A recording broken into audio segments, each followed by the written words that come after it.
镇的镇长非常的聪明，非常的有智慧，带领学校一起来做环保是非常好的。我们全校都非常的支持，所以我们小朋友呢就会把家里的电池全部都带来学校，一起响应这个这么棒的一个活动。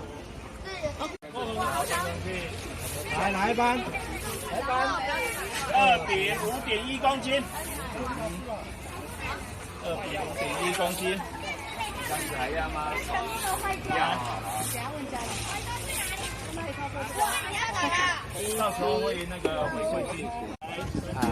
大部分都跟各级学校来做结合，来做这些废电池那个废品板的一个回收，跟他们来到咱云开国小，来安尼大家老师、大家学生共同来做这资源回收，会当讲把这安尼废电池甲废品回收，会当以实际的行动减少咱环保的这污染，嘛当讲家在学生来做一个宣导把咱这有效的这个资源能够循环再利用。